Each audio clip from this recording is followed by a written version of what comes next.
True leadership demands the moral courage to stand up for what's right and act on it. It's only really proven when it's put to the test, which it was for my guest today in a way very few of us are ever likely to experience. I'm Sally Ann Airy, and welcome to Fearless Forward, the podcast that asks leaders how they've faced their fears. Today I'm in conversation with a man whose leadership journey has taken him from command in the front line of military operations to demanding CEO roles in different civilian sectors, and who's cited by many who've worked with him as the most outstanding and inspiring leader they've ever known. Oliver Lee joined the Royal Marines, Britain's elite commando force, in 1996 after graduating from Cambridge. During officer training, he won both the Sword of Honour and the Commando Medal, rare recognition for being both the top-performing cadet and the one most respected by his peers. He later served in Northern Ireland, Bosnia, Iraq and Afghanistan, and was decorated 3 times for his service in the field, including as commanding officer of 4-5 Commando in Afghanistan. In parallel, he also worked at the highest strategic level of defence in Whitehall, in the private offices of the Chief of Defence Staff and Defence Ministers. In 2012, at the age of 38, he became the youngest full colonel in the Royal Marines since the Second World War. But in 2013, Oliver made the difficult decision to resign his commission. Turning his back on a glittering career, he left the Marines on a matter of moral principle concerning leadership, culture and accountability in the case of a Royal Marines sergeant who'd committed a war crime. He subsequently campaigned tirelessly for the sergeant's fair treatment and eventually succeeded, the original verdict of murder being reduced to manslaughter by the law lords. Oliver has since led a number of large organisations through complex change, as CEO of a major charity, CEO of a health and leisure provider reeling from the impact of COVID, and as interim chief executive of West Midlands Fire Service. He now runs his own performance consultancy, Lunan Performance. After losing his youngest brother to suicide in 2003, he's a powerful advocate for suicide awareness and mental health provision. In our conversation, we explore Oliver's life choices, what he's learned about fear, and how sometimes our greatest learning comes from our hardest knocks.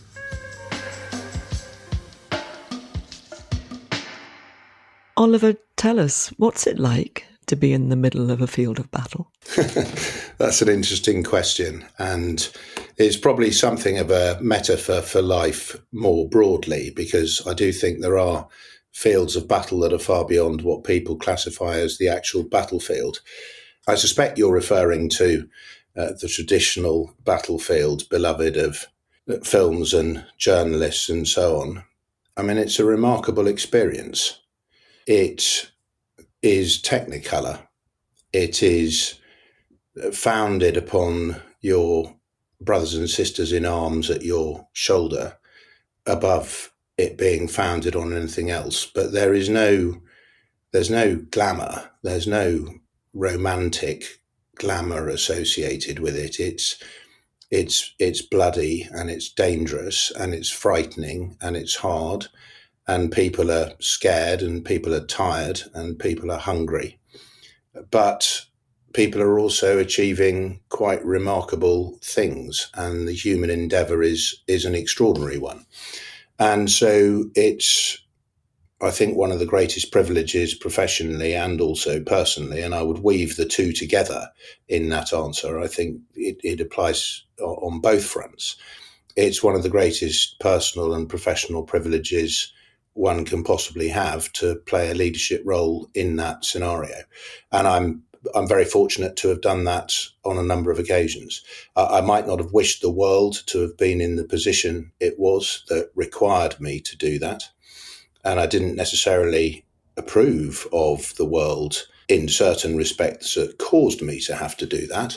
But in the context of where the world was, it was my job to do that, and it was an extraordinarily special and rewarding thing to do.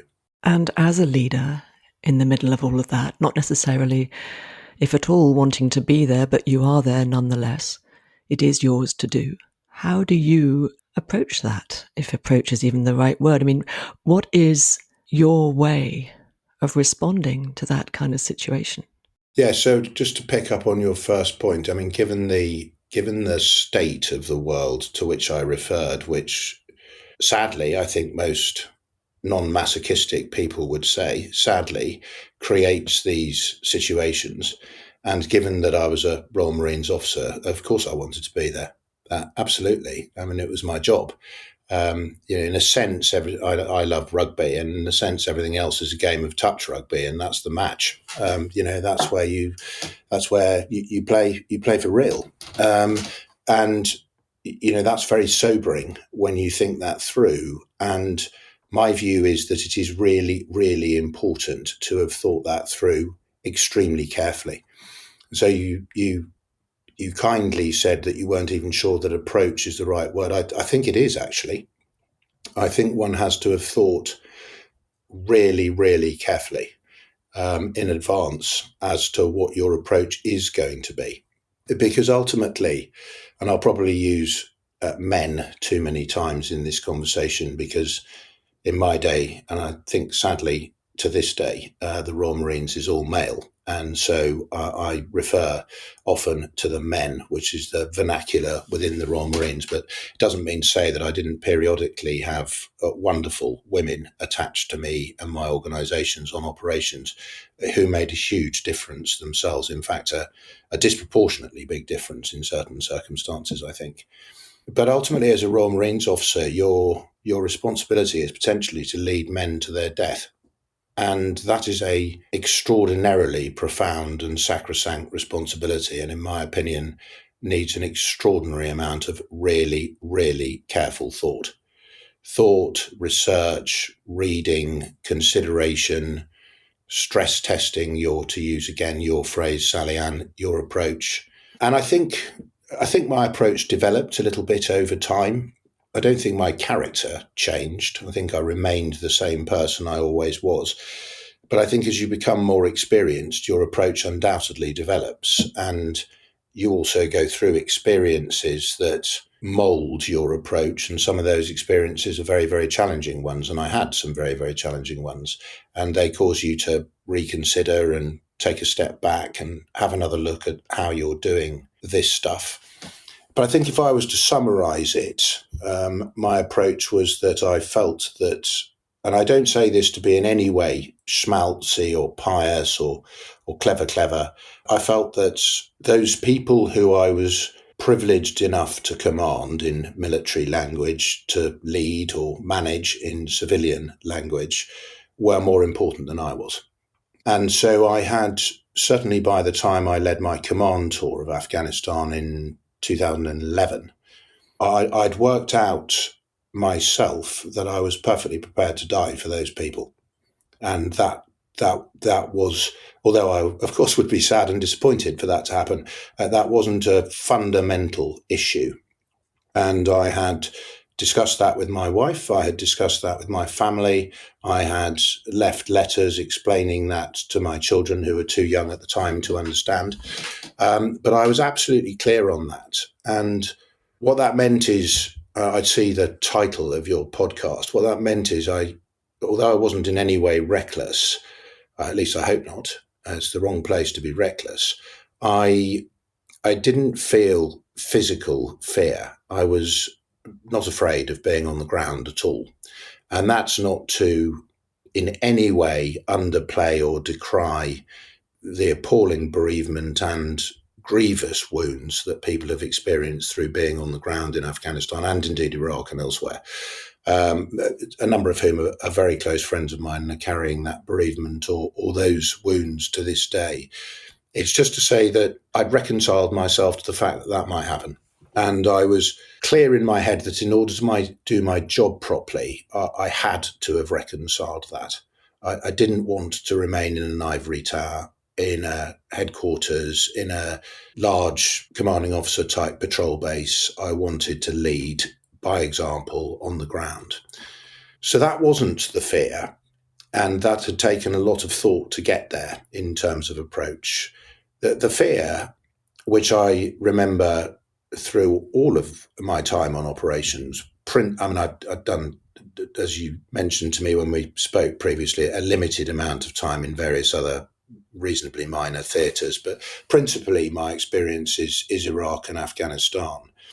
And the fear that hallmarks all of those deployments or tours is making a mistake, getting it wrong, doing something that causes those beneath your command to be damaged.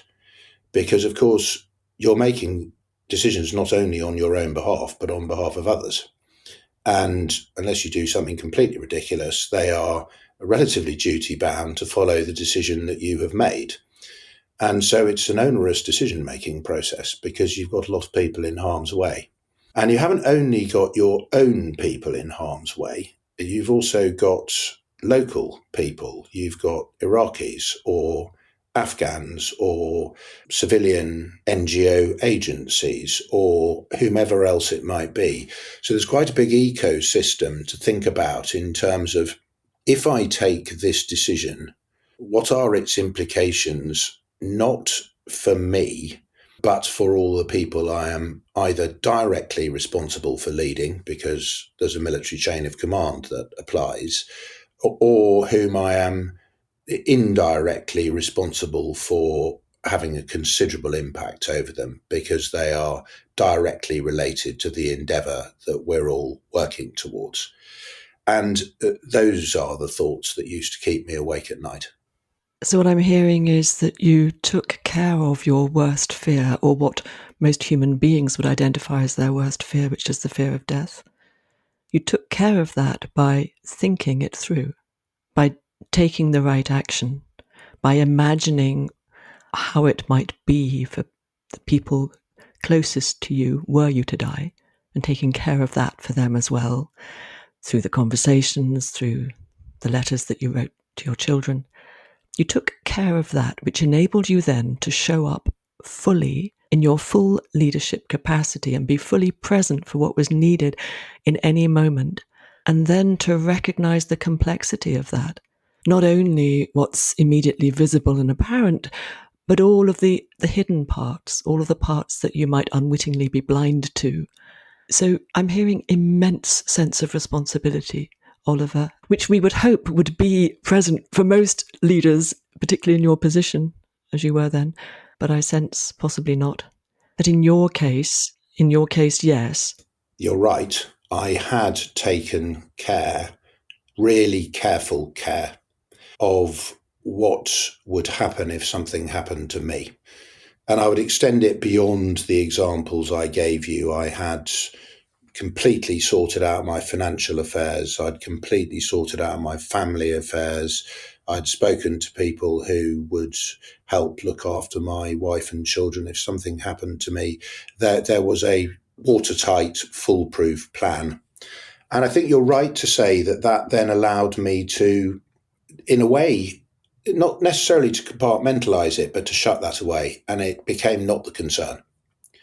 And the concern became, how can I do my job on behalf of the people I have this astonishing privilege over and with? How can I do that to the best of my ability to ensure that they are at their best?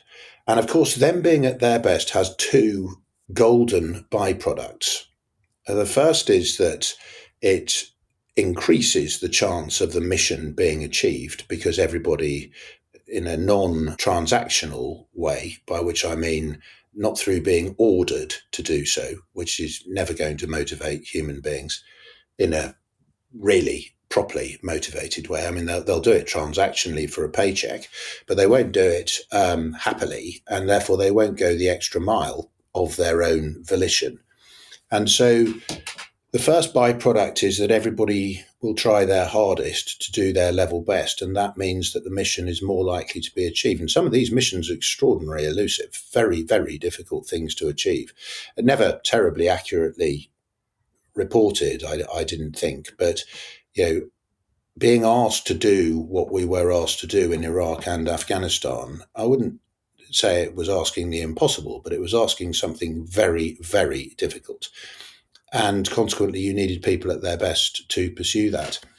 And then the second golden byproduct is the people at their best are more likely to stay alive. And you are therefore creating a culture, an environment, an ethos, a DNA, whatever you want to call it, something that's just in the water. It means in relative terms, because none of this is absolute, you could just have a very bad day. But in relative terms, more people are likely to come home at the end of it rather than fewer. And those two things are, they're the magic, they're the alchemy, they're what you're chasing. And in order to meaningfully chase those, I think you're obligated to give everything. And I think that is a profound level of personal responsibility, as you infer, Sally Ann, and it takes a considerable amount out of you. And certainly the big operational tours I've done to Iraq and Afghanistan, have left me pretty much on my knees on arrival home at the end of them, because, to use a sporting analogy, one has left everything on the field, and there is nothing left in the tank at that point. You mentioned, some particularly big challenges, and I'm curious to hear, can you name, is there one that stands out for you that you found particularly challenging? And I'm curious, how did you respond to that? I suppose the one I always think of most quickly is the first night of the Second Gulf War in 2003, where I was the operations officer for 4-2 Commando, one of the 3 Royal Marines Commando units. And we were charged with flying from Kuwait, where we had been for many weeks preparing on land. 40 Commando was at sea. We were on land in a tented camp in Kuwait, and we were charged with flying by helicopter into southern Iraq on the first night of the Second Gulf War, or operationally named Telic 1 as it was. And it was the biggest helicopter assault since the Vietnam War. So it was a very, very complex and difficult and challenging thing to design, put together, prepare for, train for. And I remember thinking, going back to my earlier comments, as I was falling asleep in the Kuwaiti desert night after night after night, when we were in the preparatory phase, and we were waiting on all sorts of decisions from the government and from the United Nations and so on and so forth, as you'll remember. And I remember thinking each night, my God, I hope I don't make a mistake. These are huge stakes. I'd sort of been promoted into that job, I suppose. So what I'm about to say is unsurprising, but I hadn't done anything that carried that degree of responsibility for other people, even remotely close, before. And I can still remember the music I used to listen to as I was falling asleep. I can still remember the people I used to rely on. I can still remember the friends. One of my closest friends was forged on that deployment, godfather to my son. I can remember that period literally as if it was yesterday. And then on the first night, a helicopter crashed and we lost 12 men within 15, 20 minutes of the whole thing starting. And a number of whom I knew extremely well, one of whom I knew particularly well. It was a helicopter that was stacked with a certain organisation, and I happened to know people in that well. And we had to reconfigure the plan. And that was exceedingly challenging. And I think I flinched for a few minutes. And my brother had recently died a couple of months before. And it was just another piece of enormous sadness. And I regretted deeply my brother's death. And I regretted deeply that this helicopter had crashed. And I didn't stay in this state for very long. I got going again pretty quickly, but I remember thinking for a few minutes, God Almighty, is this really worth it? Is this how these things have to play out? And then we reconfigured ourselves and dusted ourselves down. We were led by an extremely good commanding officer. We had a very competent second in command who was very effective at reimagining and recalibrating the plan. And we got going again. But yes, that was a big moment, because it had been dawning on me over the weeks in the Kuwaiti desert that this is an unusual level of responsibility. It is onerous, and it is almost a bit, it's very exciting. It's my job, but it's almost a bit scary to have that level of responsibility. And then, of course, within well inside half an hour of the whole thing starting, that was rammed home to me in the most unwelcome terms. The phrase I heard you use after a few moments of wondering whether this was all worth it, which is an understandable question, but in the circumstances, knew you had to put that to one side and get on with it. And the phrase I heard you say or use was, I dusted myself off. And then afterwards, you came home, exhausted, depleted. You'd left everything on the battlefield. What happened then?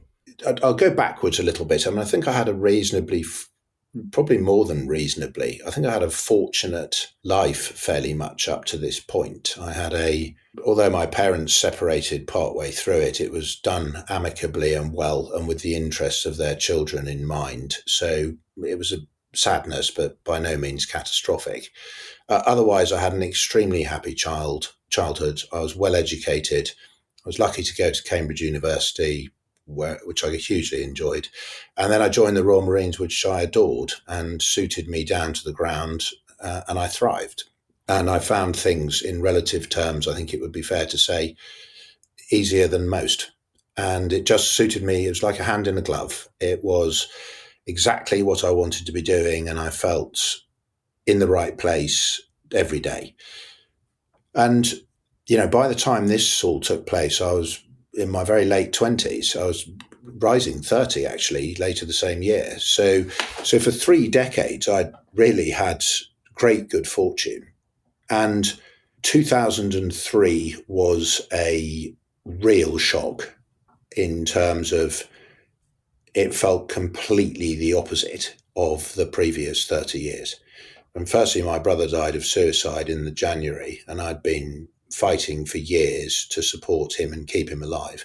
I was very well aware of the risks that his mental health were imposing upon him, and his cannabis psychosis was doing the same. So I'd been aware of it for a long, long time. And throughout that period of time, I'd been trying to keep him upright, keep him alive, stave off any catastrophic moment, although he'd had various attempts previously. And eventually, tragically, in January 2003, he successfully died of suicide, if you can use the term successfully, but you understand what I'm saying. And that was very difficult for me because I was extremely busy. He was in Birmingham. I was down in Plymouth, where 4-2 Commando is based. And I was a young, recently appointed operations officer with a commando unit that was at minimum going to Kuwait and that was quite likely to go to war, as it did and was proven. And the day that Adrian died, he sent only a couple of people, of which I was one, a text message, which was a string of kisses, just a list of crosses. And I missed it because I was working. I was busy. I just didn't see it come in. And by the time I saw it, it was too late. And so, that sort of thing is quite tough to reconcile.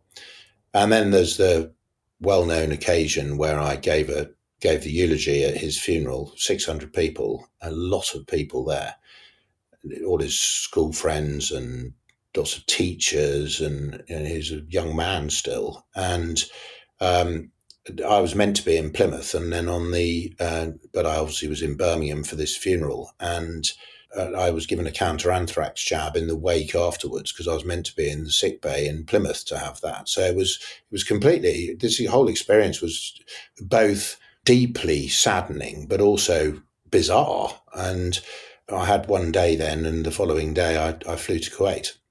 Remarkably, I sort of just put a lid down on it and said, okay, now I've got to get on with this, although I was profoundly sad and I don't think I was at my best.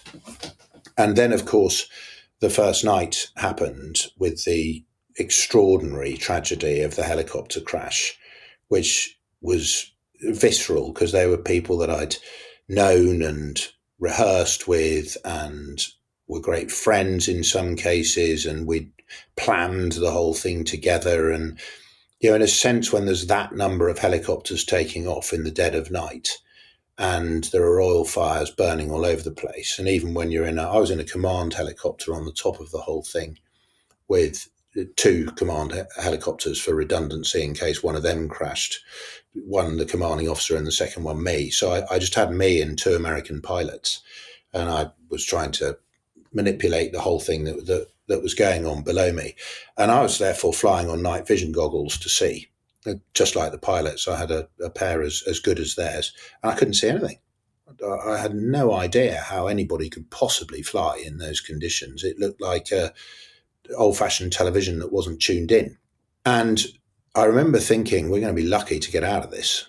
This is worse than even I was anticipating. And then a few minutes later, what happened. And then, of course, you do have to dust yourself off, to use the phrase, and you've got to get going because there are people relying on you. And by this point, 40 Commando had landed on the Al Four Peninsula, and it, as a commando unit, was relying on us because we were supposed to be protecting its flank. So we had to reconfigure the plan and remotivate people and get going again. And the commanding officer did a superb job of that, to give him his full due. But what it meant was neither Adrian's death nor this tragedy did I have any time at all to compute. And I think that year damaged me.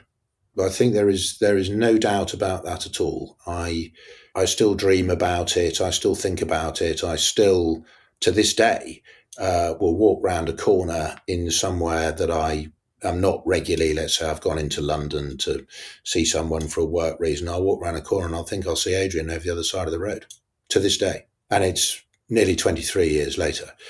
And I wonder if time really has much impact, although it is said that time is a healer. I think that's true. I think some things defy time healing them. I agree. And I wonder, may I ask, have you sought some therapeutic help with this, or have you worked it through for yourself, or a bit of both? Or? Overwhelmingly, I've worked it through myself. But yes, I did have an experiment with some therapy at one point, many, many, many years later, wind forward 15 years. But somebody just told me about this thing called CBT, which I wasn't aware of, which just allows you to reframe these things. And so cognitive behavioral therapy is its full title for those who are uninitiated on the subject. And it just allows you to think, well, rather than blaming yourself for not reading a text message on Adrian's death or the day of Adrian's death, maybe you could think about it a different way and celebrate all the lovely times that you had with him previously. That's a very black and white example of it, but it helps you do that. And I had half a dozen or so sessions of that, and I'd recommend it to anybody. I thought it was excellent. And I do try, and it's not perfect. I mean, it can't change how your brain thinks. But if you're disciplined enough to apply its concepts when you're starting to feel low, I think would be the right phrase, about X situation or Y situation, and you have the discipline and the presence of mind to apply its concepts, then I think it's a very useful tool. And that's why I went into it with an open mind, and I had half a dozen sessions and thought they were good.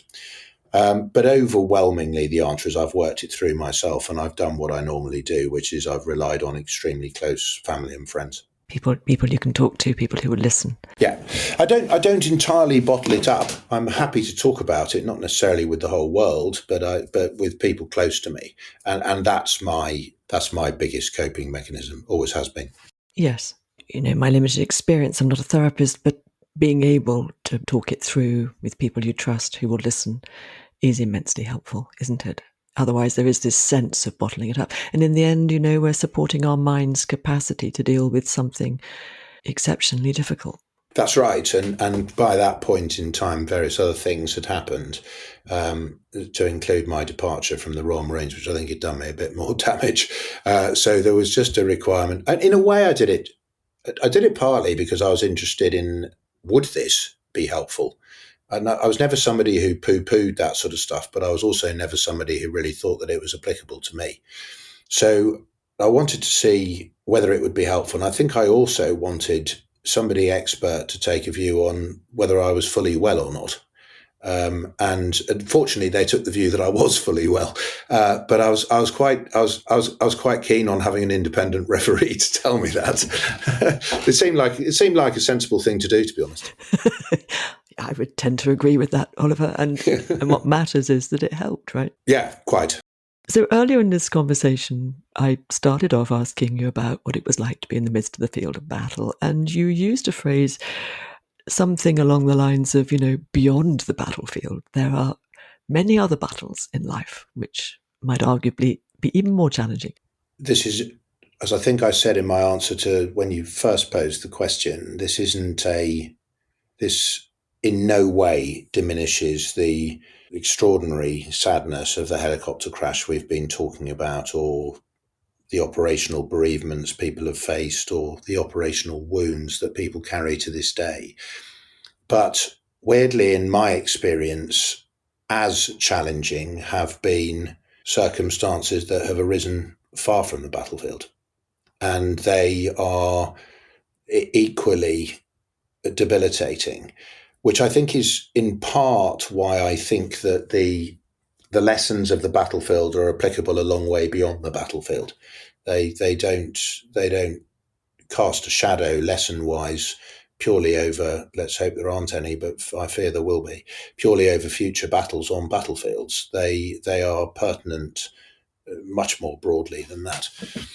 And certainly civilian leadership beyond the military is a hugely challenging endeavour and a similarly hugely rewarding endeavour. No easier than military leadership, in my view, which is a slight fallacy that I think some people would peddle, that military leadership is particularly kind of Jedi level leadership. I don't believe that.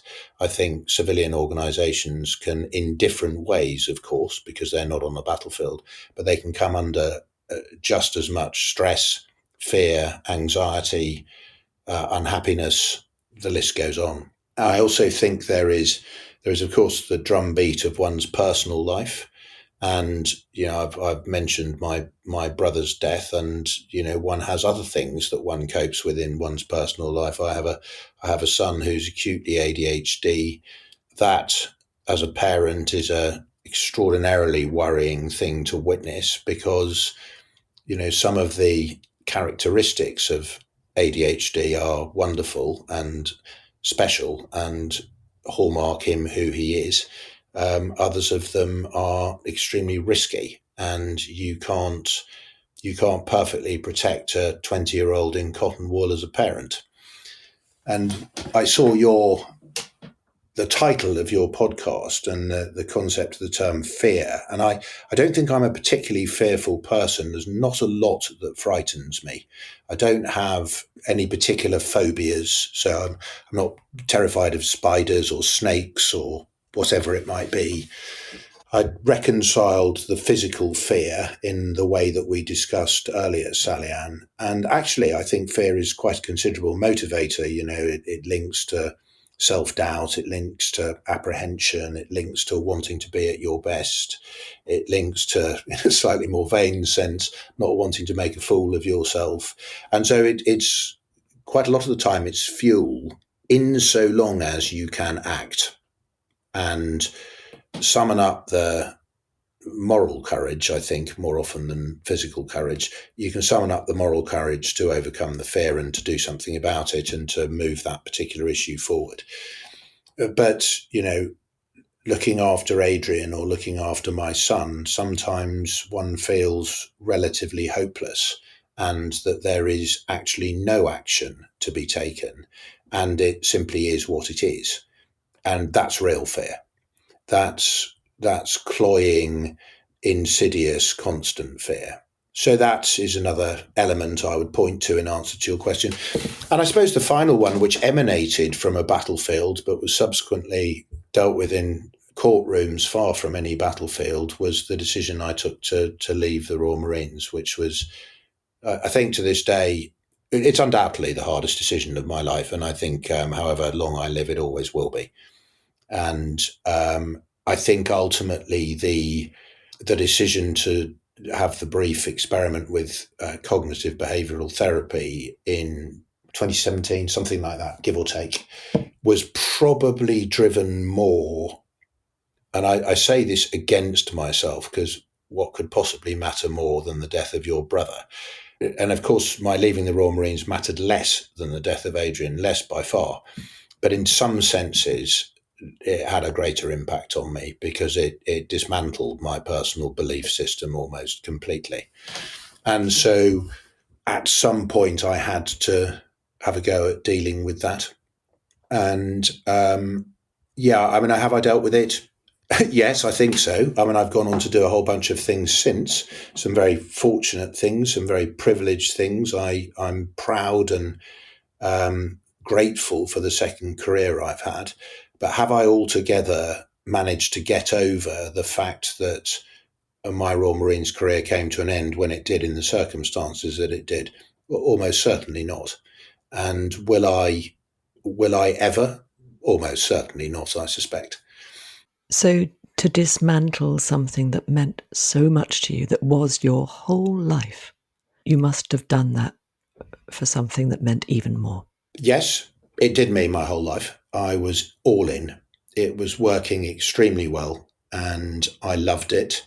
And reciprocally, it felt I was good at it. And I expected to run to the end of the road. I was about halfway there. I'd kicked off in my early 20s. I was in my late 30s and I was expecting to run to my late 50s. So I was about halfway there. And we were all in, the whole thing, married quarters, wife very, very kindly who'd left her career where she was thriving and decided to support mine because we were moving every 18 to 24 months.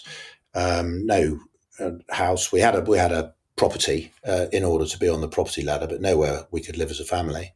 The children going to go away to school on the continuity of education allowance, etc. I mean, we were fully all in. There was no half measures at all. So I hadn't even dreamt of leaving. I had no network. I'd never heard of an executive search firm or a headhunter. I had a few people I knew from university, but that was nearly 20 years before. I hadn't prepared any plan at all. But I think you have to, and that was a very daunting moment. So I'm prepared to talk about that. I mean, that was a moment where I was genuinely afraid because I thought, wow, what am I now going to do? And I made this decision instantly in a weekend, not after months and months and months of thought. I made it between a Friday evening and a Monday morning. And I told the Commandant General Royal Marines on the Monday morning that I would never be wearing uniform again. And he said, well, you're going to have to serve a notice period. I said, you have to understand I will not be doing so, sir. And I never did.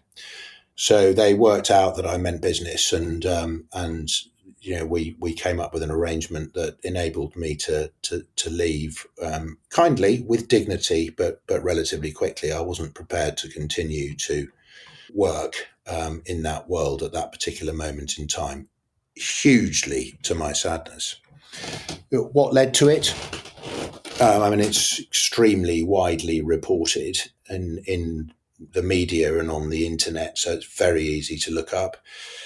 And it was ultimately resolved in the Royal Courts of Justice many years later in 2017 with the Lumescent law lords presiding over it, Baroness Hallett, who's doing the COVID inquiries, and others like Leveson and Thomas, who you'll probably have heard of.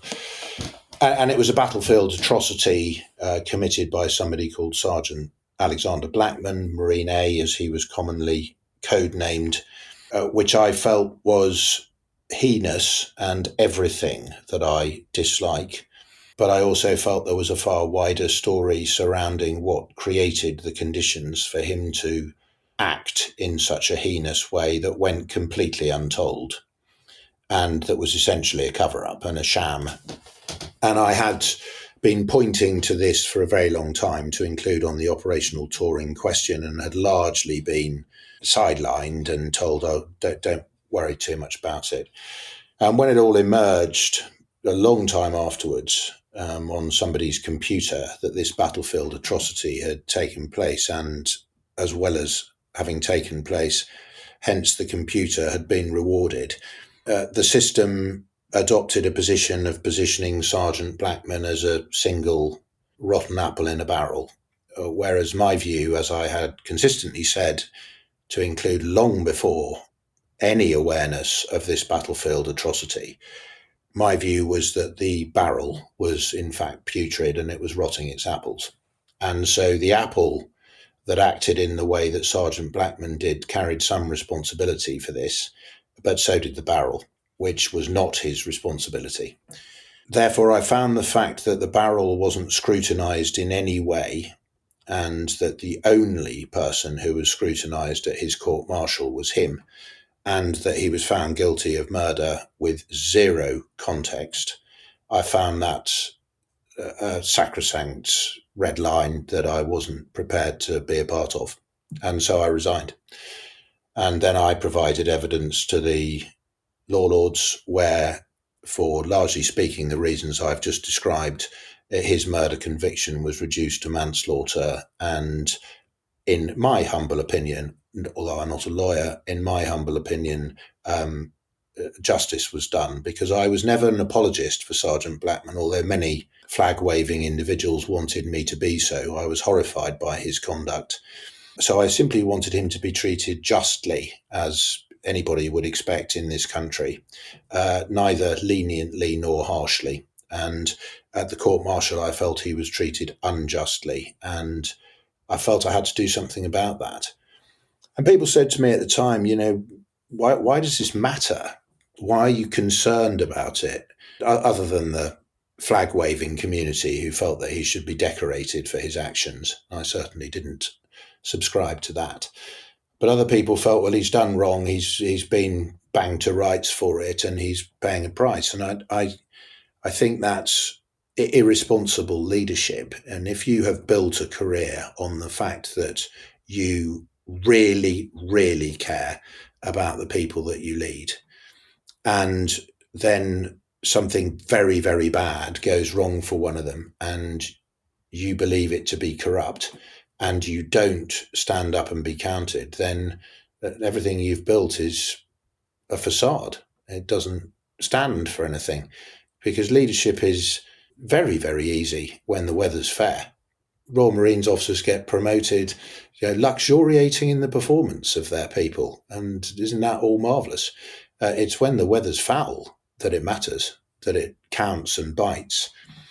And this all came about, of course, for those who are unaware, courtesy of the fact that David Cameron had unexpectedly and wildly misguidedly, in my view, announced out of the blue halfway through our tour that the beginnings, at least, of the withdrawal of British combat troops from Afghanistan, which led to London and Northwood and all the other various headquarter players to go into a planning spin. And they did what the doctrine books tell them to do, which was to start removing headquarters and put larger groups of people under fewer headquarters. And so for the last 3 weeks of that tour, 3 weeks of 6 months, I was in command of not only my own 4-5 Commando group, but also the majority of 4-2 Commando to my north. And it was during that 3 weeks that Sergeant Blackman acted as he did. So technically, I was the commanding officer at that moment in time.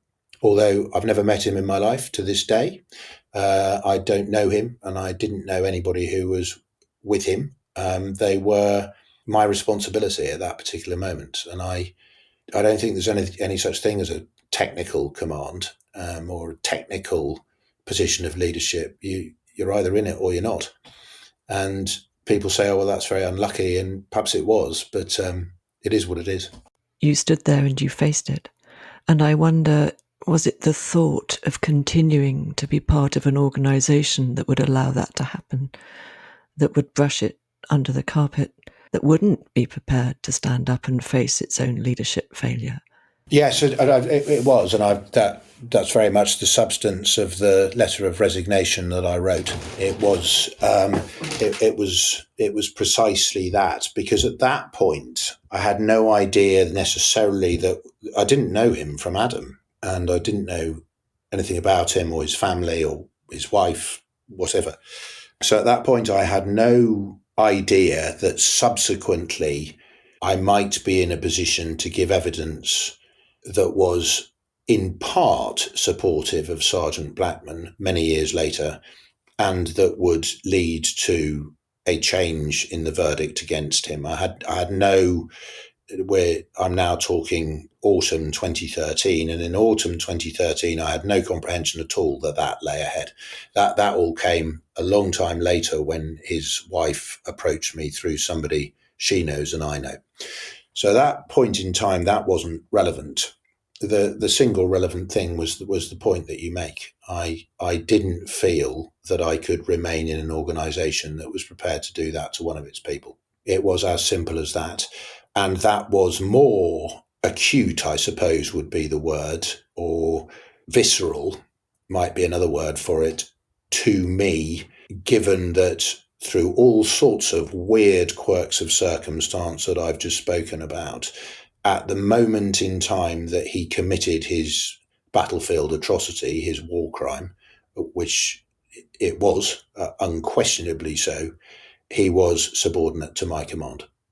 Taking a step back at what you've so generously shared of your life experience, many of the difficult moments, I imagine not all, but some of the moments that are extremely important to you, life-changing moments. What I'm hearing is that you're a man of action, also deeply thoughtful, so not reckless action by any stretch of the imagination, but, thoughtful action, but action nonetheless. So I'm wondering if your greatest fear might be when you get to a point where you see there's nothing more you can do, or imagining getting to that point. I thrive off and feed off and energize through and rely on. Again, I don't mean this to sound in the slightest bit conceited, but I thrive on acting in a way that I think is doing the right thing, and in the process helping people and organizations do so. And sometimes that's very painful because you have to stand up and take a particular position that is undesirable outcome-wise in terms of your own future or your own position or your own status or your own salary or whatever it might be. And sometimes it exposes you to criticism and the risk of friendship loss or whatever it might be. But they are relatively manageable emotions. They're not welcome, of course. They're not exactly what you would wish for, but they don't keep you awake long term. They're the hurly-burly of the moment in terms of what job am I going to get? Is there going to be bread on the kitchen table for the family? I'm a bit sad that person seems cross with what I've decided to do here, etc., etc. But they don't hamstring you long term. What I think does hamstring you long term is not doing those things, or certainly that's what would hamstring me long term. I would spend a very, very much longer period of my life awake had I not acted over Marine, as opposed to the fact that I chose to act over him. And so I think you're right that a pretty paralyzing fear for me would be the day where one can no longer have what I would hope, I can insert the word positive here, I would hope it's a positive influence, but the day when one can no longer have any influence that's an unwelcome day for me. And I know there's so much more we could explore here. So it's hard for me to do this, but not at all. As we bring this conversation to a close, looking at where you are now in your life and how you see your future, what does Fearless Forward mean to you? I don't think there is a forward without fear. I think that fear will always be a hallmark of my life, and I have a sense, not to put words in other people's mouths, most people's lives. I don't think it can be removed. I don't think it can be kind of deleted in some sort of perfect world way. So I think fearless forward means using one's experience to deploy that fear insofar as it exists. And there are, of course, many other much more potentially positive emotions at play that are natural motivators, whether it's purpose or meaning or care or whatever it might be.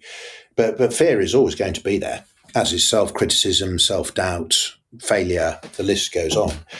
And I hope going forward, I'm 52 now, that, one gets better at keeping those things in a sort of reconciled harmony, so that you can see all of the various ingredients that are motivating you to go forward, to use your second word, one, but not the only one of which is fear. And you harness that fear in a positive way. I think my other point, and I would say this against myself, is that sometimes one can be fearful about things, and I mentioned a couple in this podcast discussion, Sally-Ann, that sometimes one can, I'm a real culprit of this, and it infuriates people who are closest to me. Sometimes one can be fearful about things that one has absolutely no control over at all and can do nothing about whatsoever. And I think my little pledge to myself and those closest to me moving forward from this podcast is I'll try and pay less attention to those bits of fear that I have no control over. And I'll be a bit more motivated by those that I can act over. There are battles that occur far from the battlefield, and in many ways those we fight every day are harder. Standing up to institutional failure, or watching someone you love suffering with mental illness or struggling with ADHD. Each of these, says the man who's been in the thick of war, carried just as much fear and required just as much courage as anything he faced in combat. Fear never really goes away. It changes shape. What helps is to recognize it and take care of what you can. But first, be honest with yourself about what matters most, so that when the time comes, you're clear about the right thing to do. It wasn't the fear of death that kept Oliver awake at night. It was the fear of making a mistake that would harm others, and this kept him constantly vigilant. And the biggest takeaway for me from this conversation with Oliver is that leadership without moral courage isn't leadership at all. Sometimes the right decision might incur huge personal loss, but that doesn't mean it was wrong. It might just be the price you pay for being able to get up every morning and look yourself in the eye. Thank you for listening. Fearless Forward is edited and produced by Mark Steadman. I'll be back with you in 2 weeks for our next conversation about how leaders have faced their fears. To be sure of catching it, go to fearlessforward.org or subscribe to my weekly bulletin at skillfulleaders.com.